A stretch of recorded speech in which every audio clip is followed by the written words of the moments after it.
I'm back in the woods trying to find more dumps, and what I'm showing you here is something that you're going to run into in urban areas. We have massive dumps here. This woods is just nothing but a garbage dump, but unfortunately most of this stuff wasn't thrown here until 1960. So this is what you have to deal with. You got to look through all this urban garbage, I call it, to find something that's what's collectible. Okay, the word here is collectible, and it's a chore. It's fun. I mean, I love doing this, but you know, in the end, you sort of get discouraged, not only because of the fact that the old stuff might be underneath all this, and you're not. It'll take you months of Sundays to dig all this out. But beside that, it's sort of sad. Why people would have just pitched their stuff in a woods, thinking it's going to be forgotten. Pretty much it is, but when you look at it, it really is a sad story. Well, let me keep going, and if I come across something good, you're going to be the first to know. Bye. I'm back in the woods trying to find more dumps, and what I'm showing you here is something that you're going to run into in urban areas. We have massive dumps here. This woods is just nothing but a garbage dump, but unfortunately most of this stuff wasn't thrown here until 1960. So this is what you have to deal with. You got to look through all this urban garbage, I call it, to find something that's what's collectible. Okay, the word here is collectible, and it's a chore. It's fun. I mean, I love doing this, but you know, in the end, you sort of get discouraged, not only because of the fact that the old stuff might be underneath all this, and you're not. It'll take you months of Sundays to dig all this out. But beside that, it's sort of sad. Why people would have just pitched their stuff in a woods, thinking it's going to be forgotten. Pretty much it is, but when you look at it, it really is a sad story. Well, let me keep going, and if I come across something good, you're going to be the first to know. Bye. My first good find, Dr. Pepper. This one doesn't have a town name on it, but it's debossed Dr. Pepper, so this place has potential. I'm looking at 50s here, early 50s, but 50s nevertheless.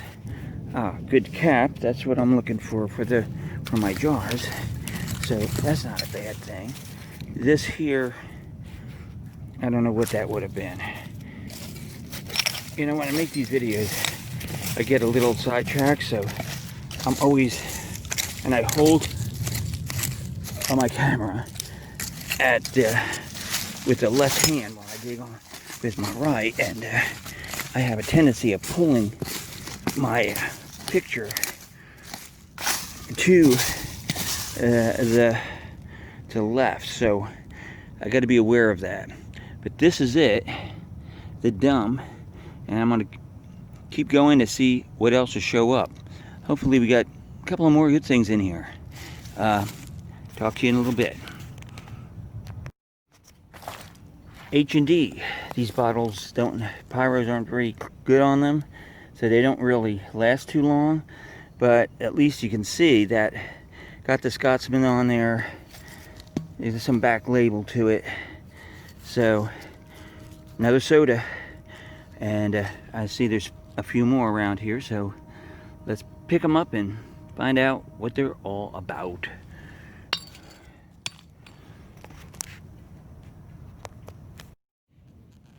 And just around the corner, another Dr. Pepper. So there are plenty of sodas in here.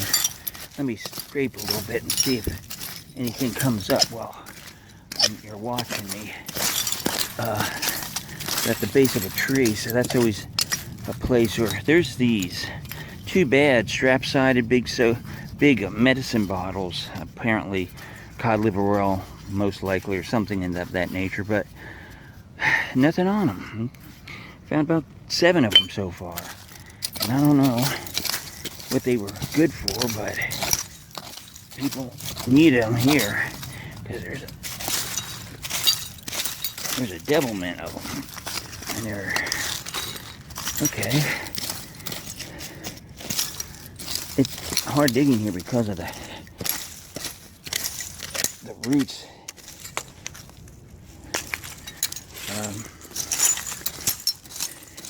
Of course, I'm doing a live dig, right? Everybody knows that does this and knows that live digs never amount to much.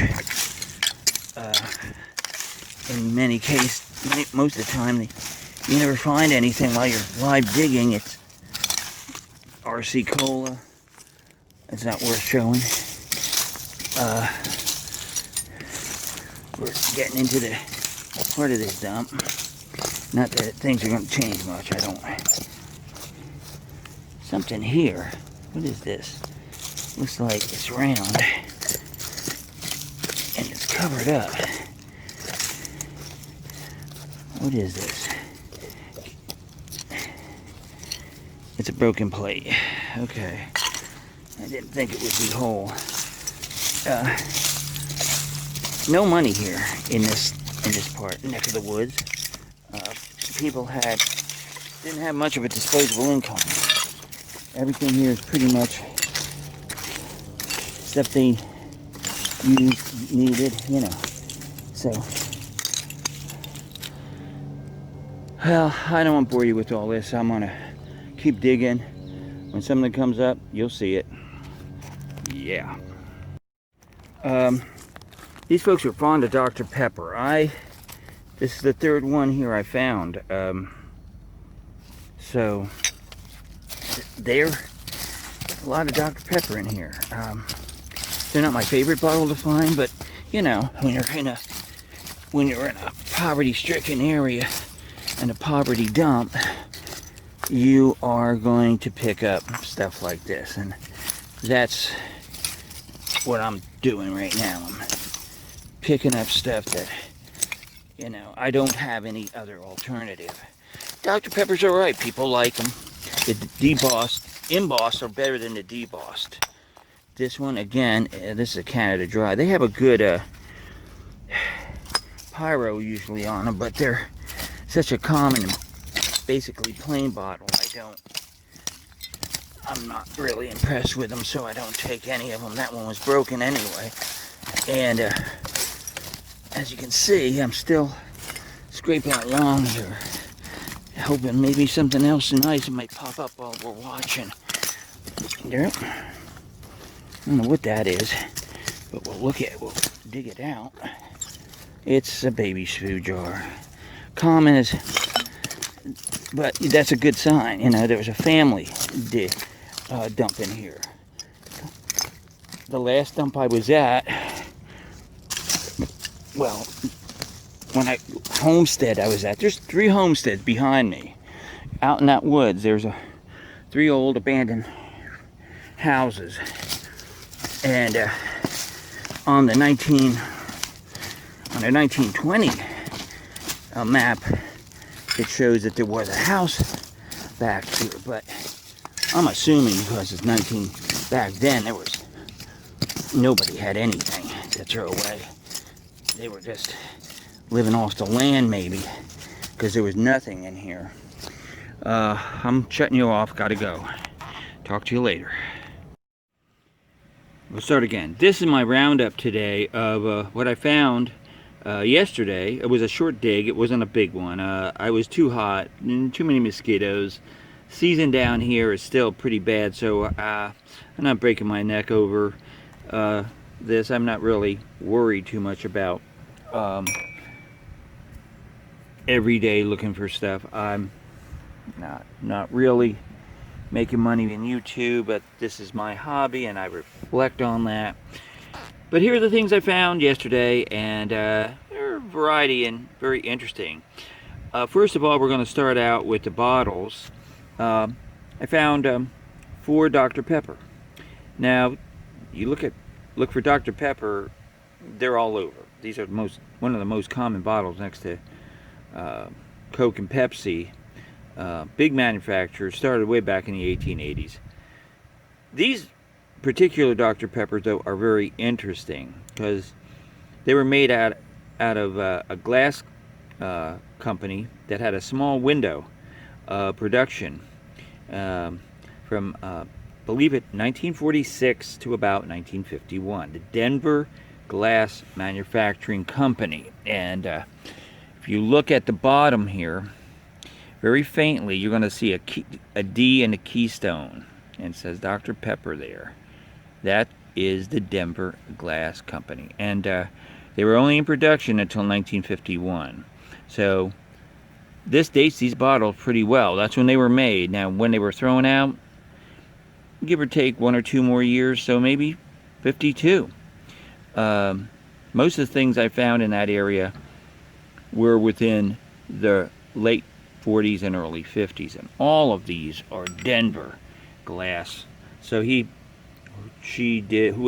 had these bottles, threw them all out at the same time. Might have been a 6-pack. So interesting. So we know that they were made within 46 to 51. The little tumbler, I don't get interested in these things, but this was in real good shape, and I looked at the bottom and realized that it's from a collectible series of Anchor Hawking called Fire King. Fire King was big in the 1940s and the early 1950s. It pretty much lost interest in the 60s and 70s, but believe it or not, it was revived. Anchor Hawking revived it in around 2000, and they produced these. This is a milk glass, a white, but they come in all kinds of colors and all kinds of patterns. Now, in the beginning, believe it or not, these were giveaways. They came in bags of flour. Grocery stores would throw them in as a bonus. So they were one of those giveaway kind of promotion items. So that is a Fire King mug, and I'd say 1950. Behind that, all this are 2 hubcaps. Now, generally, I wouldn't be interested in them, but they're in great shape. And one of my favorite cars, a Buick, and this other one, I have not found the source of where this came from. If anybody knows, they can drop it in the comments, but I have no idea what car this was. Probably something like a DeSoto or a Packard, you know, a car that is no longer made, because I don't recognize this logo. But from the size of the tire, you can see they go back a ways. So there you have it, my little soldiering out into the swamps, and I'll be out there again trying to find something older. Hopefully I'll get lucky and do that. But there you have it. All in all, not a bad dig for, you know, roughly about 45 minutes. That's all I could take in this heat. So have a good day. We'll talk to you later. Bye.